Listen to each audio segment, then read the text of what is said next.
Oke, Assalamualaikum warahmatullahi wabarakatuh. Bismillahirrahmanirrahim. Alhamdulillahi rabbil alamin. Assalatu wassalamu ala asyrafil anbiya'i wal mursalin Sayyidina wa maulana Muhammadin wa ala alihi wa ashabihi ajma'in. Amma ba'du. Bismillah, mari kita lanjutkan ngaji filsafat kita. Hati-hati jangan terjebak cinta yang belum matang. Belum matang itu berarti masih apa ya? Kalau buah itu masih pentil. Apa pentil bahasa Indonesianya apa? Masih yang ngertiku itu bahasa Jawa nih. Masih muda itu kan masih itu. Buah yang masih kecil itu loh. Ya bahasa Jawa nih memang masih pentil. Ya. Itu kalau bahasanya Erich Fromm itu biasanya hanya namanya kesatuan simbiotik. Jadi kesatuan simbiotik itu cinta yang menyerah tadi. Karena takut kesepian, karena takut terpisah, terus dirinya sendiri diserahkan seutuhnya pada yang dia cintai. Sampai identitas kediriannya sendiri hilang. Itu namanya kesatuan simbiotik. Melupakan dirinya, menyerahkan dirinya bulat-bulat pada yang dicintai, itu namanya kesatuan simbiotik. Ini ya cinta, cuma cinta yang tidak mateng. Aku rela mati demi dirimu, itu kesatuan simbiotik. Cinta yang masih muda, belum matang. Ya ceritanya ya kayak cerita-cerita cinta anak muda itu, Romeo Juliet, kayak cerita Laila Majnun. Mengorbankan diri untuk cinta. Dibuat novel enak. Tapi dalam prakteknya itu namanya ndak pinter, ndak mateng. Masih banyak cara untuk saling memberdayakan dalam cinta. Jadi kalau cinta terhalang ya kamu ndak harus kawin lari, nanti capek. Masih banyak jalan yang lain. Nah, itu namanya kesatuan simbiotik. Cintamu belum matang. Cinta yang matang itu apa? Ya punya yang dicintai. Antara yang dicintai dan mencintai saling mengutuhkan dirinya masing-masing. Kita dekat tapi tidak saling mensubordinasi. Kita jadi satu tapi tetap dua. Kayak puisinya Gibran yang dulu waktu ngaji bahwa kayak tiang ini loh. Tiang ini kan tidak ngumpul jadi satu, tapi misah-misah. Tapi hakikatnya dia saling menguatkan. Kalau tiang ini ngumpul jadi satu, malah ambruk. Biar aja beda-beda di sana, tapi saling mendukung, saling mencintai. Akhirnya masjidnya bisa berdiri. Maka mereka yang tidak kuat dengan perbedaan, tidak akan bisa kokoh berdiri. Apakah itu orang, apakah itu lembaga, apakah itu organisasi. Kalau kamu seragam, justru kamu lemah. Kalau Indonesia ini isinya militer semua, tidak jalan. Yang nyangkul siapa? Yang ngajar siapa? Lah iya kan? Yang nyari ikan siapa? Kan gitu. Ya Jokowi hebat, tapi kalau semua kayak Jokowi, ya tetap rusak Indonesia. Bu Susi yang Menteri Maritim, ya hebat, tapi semua kalau Bu Susi ya rusak, harus beda-beda. Se-Indonesia kayak Habib Rizik semua, itu ya kan tidak terbayangkan. Tapi lembek semua juga tidak bagus. Ya biar aja dengan jati dirinya masing-masing, cuma saling menguatkan, saling mengokohkan. Jadi satu tapi tetap dua, tetap tiga, tetap empat. Nah itu kalau bisa kayak gini berarti cintanya mateng. Tidak saling menaklukkan, tidak saling menundukkan. Tapi semakin menguatkan, semakin memberdayakan. Itu istilahnya Erich Fromm, cinta yang matang. Bukan cinta yang sekedar simbiotik. Simbiotik itu kan jadi satu, saling memanfaatkan. Kadang-kadang ada simbiotik yang malah mematikan. Ada yang kan kalau biologi macam-macam jadinya simbiotik itu. Ada yang mematikan, ada yang hanya untung satu, yang satu rugi, dan seterusnya. Jadi carilah cinta yang matang. Bukan cinta yang setengah-setengah. Dulu kamu pinter luar biasa, tapi begitu punya pacar kok IP-mu turun. Apa-apanya jadi kacau. Ngatur waktu kamu nggak bisa. Jadi cinta ini nggak memberdayakan. Kamu belum mateng, masih anak-anak. Masih cinta monyet. Ya cinta monyet itu kan karena pacarannya masih di kebun binatang. Iya. Cah cilik kan. Jadi harus semakin memberdayakan. Itu ciri cinta yang sehat. Kalau cinta bikin kamu kacau, bikin kamu rusak, berarti cintamu tidak sehat. Itu nanti sumber susah, sumber patah hati. Ya, patah hati kan kalau di Indonesia nggak enak, hati-hati. Di Indonesia patah hati tidak ditanggung BPJS. Jadi jangan seneng-seneng kamu patah hati. Ya.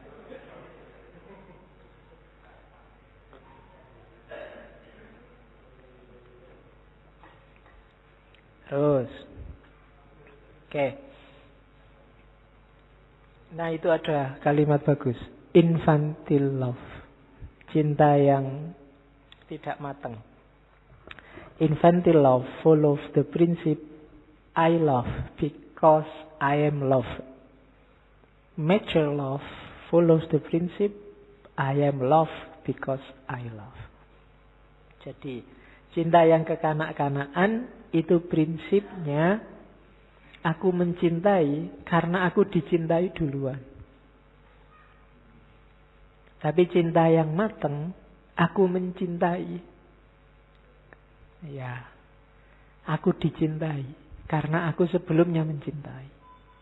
Yang tadi ya, bukan kamu nyari objeknya. Jadilah pribadi pecinta, maka kamu akan dicintai. Jangan nunggu dicintai terus kamu baru bales mencintai. Itu kekanak-kanakan, itu masih level dagang. Aku cinta padamu, kalau kamu cinta padaku. Nah, itu berarti belum cinta, itu masih negosiasi. Itu harusnya kalimatnya tidak begitu. Harusnya aku berencana mencintaimu. Kalau kamu cinta padaku, kalau enggak, ya aku ganti rencana. Ya, loh kan itu belum mencintai, masih rencana. Jangan bilang cinta dulu, wong masih nunggu jawaban. Kalau sudah cinta, kamu tidak akan mikir ditolak apa diterima. Biar aja, itu tidak penting. Kalau kamu mikir, loh Pak, kalau ditolak kan berarti nggak jadi milik kita. Ya kamu tipenya berarti kamu masih penimbun. Cinta harus memiliki. Ya memang cinta itu bisa memiliki syukur. Kalau nggak bisa memiliki, ya syukur juga. Cuma syukurnya beda. Ya, kalau bisa memiliki itu syukur, alhamdulillah. Kalau nggak bisa, syukur ora kowe. Oke. Terus, jadi cintanya harus matang. Fokusnya bukan pada yang dicintai, tapi kita yang mencintai. Terus, nah, ini yang orang sering salah paham. Cinta itu memang cirinya bukan minta atau nyari untung, tapi justru memberi. Memberi tidak dalam arti berkorban. Banyak orang salah paham. Itu nanti Erich Fromm perhatikan banyak definisi memberi. secara umum memberi itu lawannya menerima. Menganugerahkan sesuatu, mengorbankan sesuatu. Lawannya menerima, memeras, menimbun, itu kan tidak memberi. Meminta, memaksa. Itu definisi umum. Ya memberi ya memang menganugerahkan sesuatu. Yang semula kamu miliki, kamu kasihkan. Itu kan memberi. Kalau dalam dagang, memberi itu ada orientasinya. Orientasinya apa? Dapat yang lebih banyak. Harus ada imbangannya menerima. Jangan mau memberi saja, harus ada menerimanya. Ini orang dagang. Kalau kamu memberi tapi tidak menerima apa-apa, berarti kamu ketipu. Dagang kan begitu. Sudah kuberikan segalanya, tapi apa yang kau berikan padaku? Itu berarti sedang dagang. Dia minta, ya aku modalku sekian keluar, harusnya aku untung sekian dong. Kok malah begitu? Selama ini kurang apa aku padamu, kok kamu malah kawin sama orang lain? Nah, itu kan keluhan orang yang dagang. Jadi orang yang sedang nyari untung. Ada lagi katanya Erich Fromm, kelompok non-produktif. Kelompok non-produktif itu memberi itu dianggapnya pemiskinan. Semakin banyak memberi, hati-hati, kamu akan semakin melarat. Semakin sering nraktir, semakin cepat kamu bokek. Itu orang non-produktif. Pemberian dianggap mengurangi sesuatu dari dirinya. Nah, katanya Erich Fromm, pemberian itu maknailah secara produktif, eksistensial. Jangan dilihat berkurangnya sesuatu dari dirimu saat memberi. Hakikatnya memberi adalah pembuktian bahwa kamu mampu, bahwa kamu punya. Orang yang bisa memberi kan orang yang memiliki. Kamu tidak mungkin bisa memberi kalau kamu nggak memiliki. Maka pemberian artikan secara produktif dan eksistensial. Dengan kamu memberi berarti ternyata aku itu mampu ya. Ternyata aku itu punya ya. Itu kan eksistensial. Pembuktian bahwa dirimu mampu, dirimu kuat, dirimu punya, dirimu vital, dirimu penting. Jadi rahasianya di situ. Makanya kenapa kok orang disuruh sedekah banyak-banyak kalau dalam Islam? Tidak usah dipikir kalau kamu sedekah 700 nanti kembalinya 7 juta. Itu tidak penting itunya. Begitu kamu bisa memberi, itu menunjukkan bahwa kamu mampu. Kamu punya kapasitas, kamu punya kemampuan. Kamu ternyata punya sesuatu yang bisa diberikan ke orang lain. Oh, ini membangun kepercayaan diri, membangun identitas yang luar biasa. Jadi tidak harus dihitung membeli sekian kembali berapa, tidak. Dengan kamu bisa memberi, jati dirimu terafirmasi.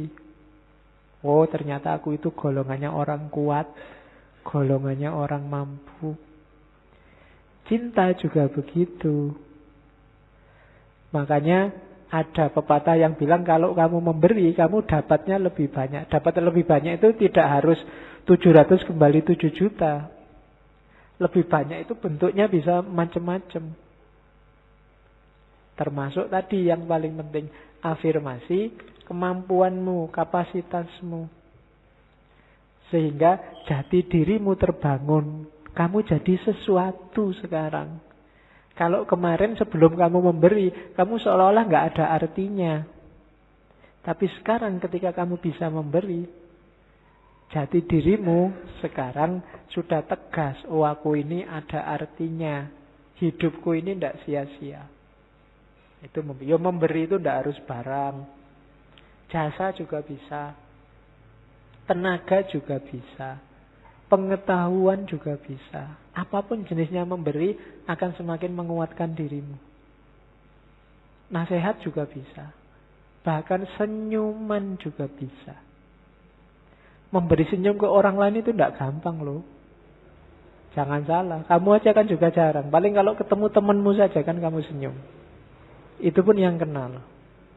Yang tidak kenal, kalau dihitung misalnya kamu kuliah di kampus itu, antara mahasiswa yang kalau ketemu kamu senyum dengan yang cuek aja kamu tidak kenal, itu lebih banyak yang kamu cuek saja. Jadi, dan dirimu di kampus itu mungkin ya nggak dianggap penting juga sama yang lain. Tapi ketika kamu bisa memberi meskipun hanya senyum, keberadaanmu diafirmasi.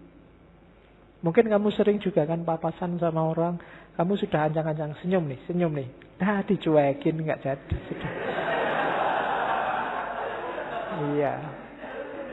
Sakit hatimu, kamu sudah senyum, dia cuek aja lihat. Kan mungkin sering gitu. Jangan-jangan sama saya juga pernah begitu. Lagi pikiran suntuk nggak peduli ada yang mau senyum. Jadi ya kamu yang sudah terlanjur senyum, wah mangkalnya luar biasa. Tapi jangan takut. Ketika kamu senyum ke orang, meskipun dicueki, itu tidak penting orang yang balas senyum apa enggak. Tapi menunjukkan, ternyata aku ini ada masih mampu. Bisa ngasih sesuatu meskipun hanya senyum. Dulu.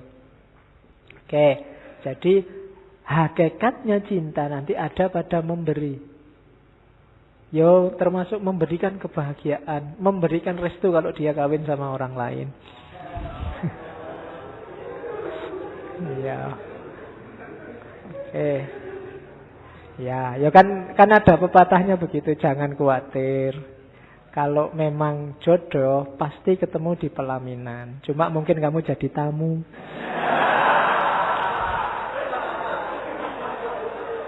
Oke. Terus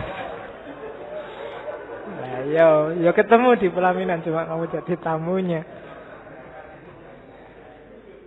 Oke, terus ini yang paling terkenal dari Erich Fromm, unsur-unsur cinta.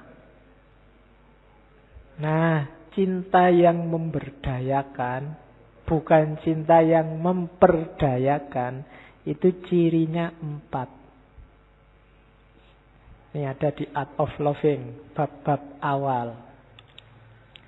Yang pertama, care, perhatian. Yang kedua, responsibility, tanggung jawab.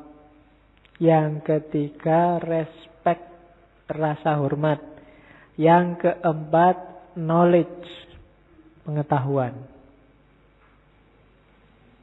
Jadi care berarti apa? Harus perhatian. Itu cirinya seorang cinta atau tidak. Harus ada care. Tidak mungkin kamu tidak care sama yang kamu cintai. Kalau kamu bilang mencintai kok tidak care, itu pasti bukan cinta. Tidak mungkin kamu jatuh cinta terus aku kok galau ya hari ini. Oh, galumu sendiri, jangan ngajak-ngajak aku. Itu namanya tidak care. Sumpek-sumpekmu sendiri ya urusanmu, jangan ngajak-ngajak aku. Itu namanya tidak care. Harus ada care.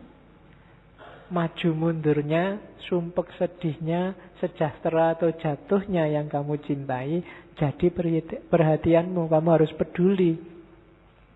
Enggak boleh cuek. Ya enggak harus cinta sama lawan jenis, cinta sama apapun. Cinta sama Allah ya berarti harus care sama Allah dan keinginannya.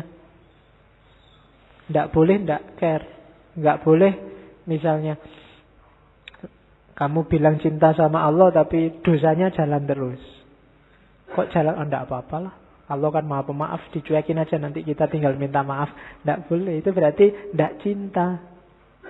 Kalau memang cinta ya harus peduli.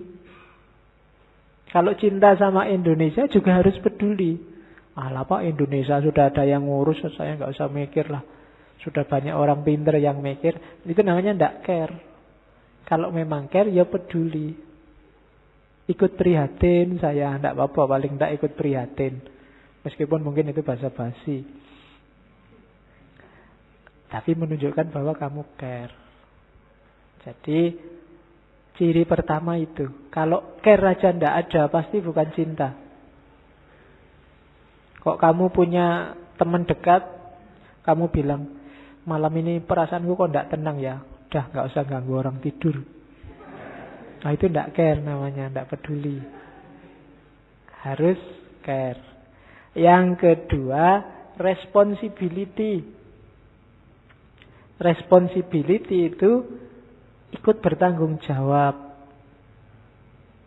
Kalau ada misalnya yang kamu sukai melakukan yang jelek-jelek, ya diingetin, itu namanya ikut tanggung jawab.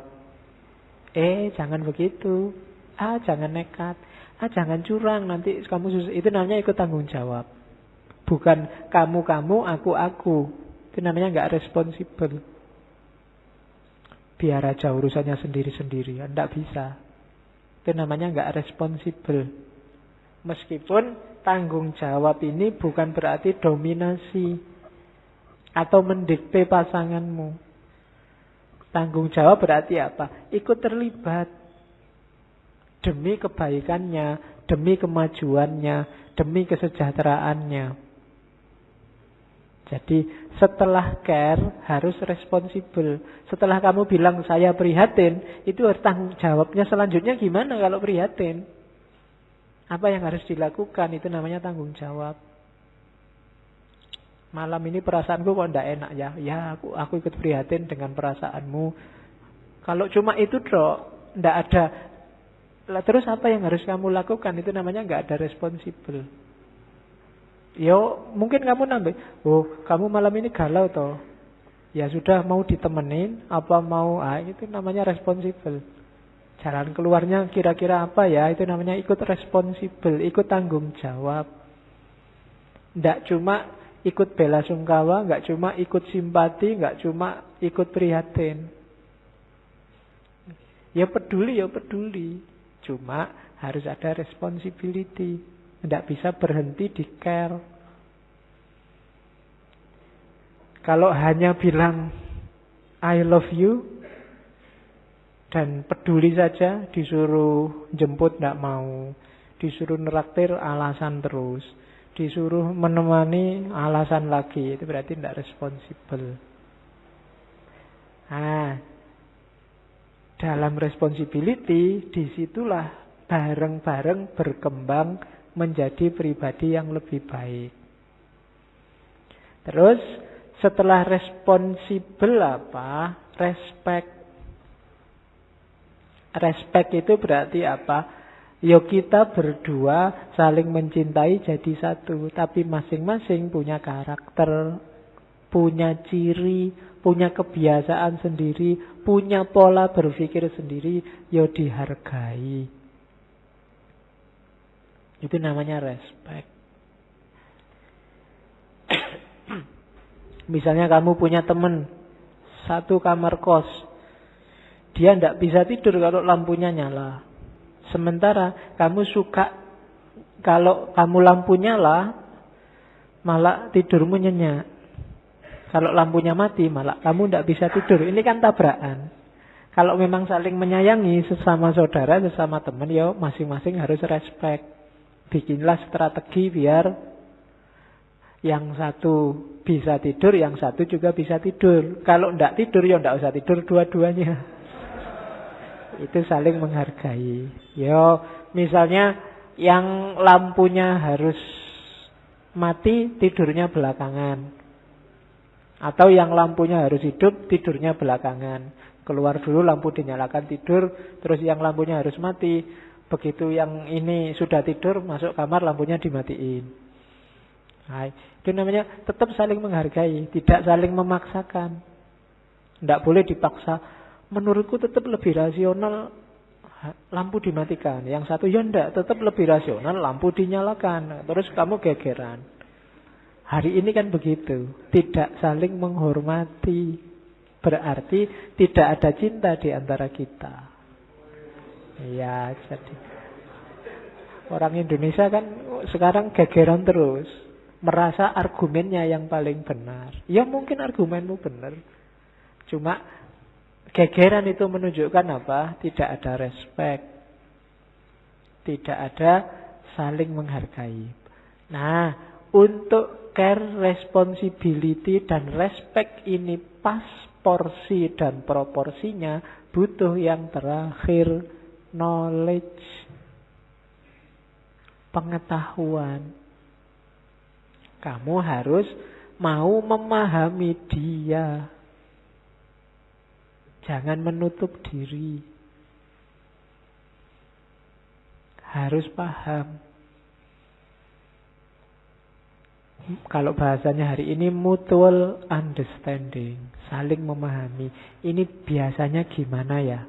Cara berpikirnya dia kayak gimana, tradisi hidupnya kayak gimana, kalau bangun jam berapa, tidur jam berapa, belajarnya di mana, kapan, kayak gimana, suka baju warna apa, kalau makan biasanya di warung mana, dan seterusnya. Itu namanya knowledge, mengumpulkan informasi.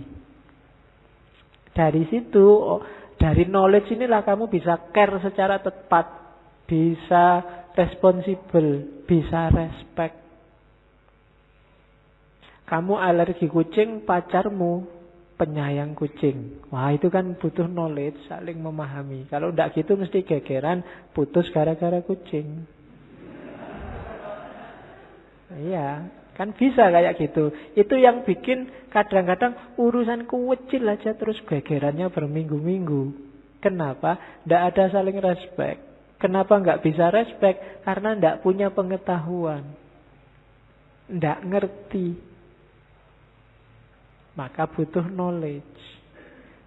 Inilah 4 unsur dasarnya cinta yang sehat.